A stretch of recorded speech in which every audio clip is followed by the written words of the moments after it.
Good evening, everybody. How are y'all doing? Happens to be Sunday, November 11th.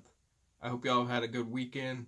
Before I get started, I want to say thank you to all the veterans for serving our country. I'm going to jump right in to finishing up my batch of 10mm that I started on before I ever shot my first video. Before I do that, I want to say the hunting trip on Saturday, it was a great day. Nice, cool morning. Neither of us got anything, my buddy nor I.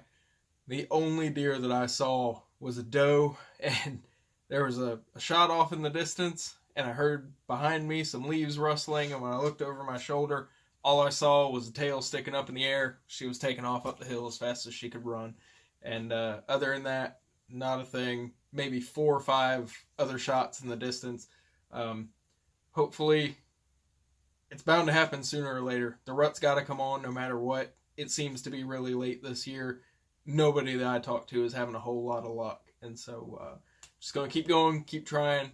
Things can only get better from here. So now before I get back working on this load of 10mm, I have to replace one of the pawls on my Hornady progressive press. I thought I had some extras, but I didn't.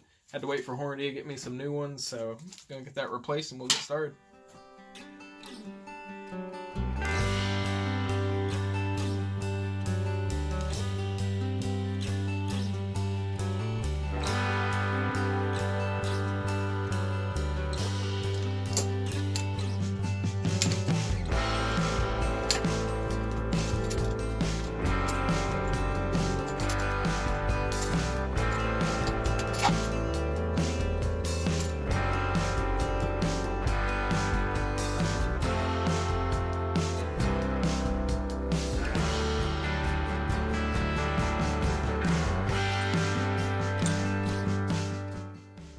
So these are Xtreme bullets, 180 grain, heavy plated 40 caliber bullets, loaded with CCI large pistol primers and a moderate load of Alliant Blue Dot.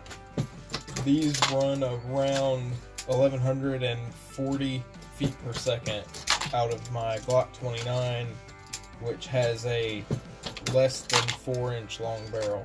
So not super hot, but definitely still in the 10mm category. They're not downloaded. So now you're going to see something a lot of people don't normally do when they're loading in bulk. I do, and tonight was really the first time I had an issue where it really saved me.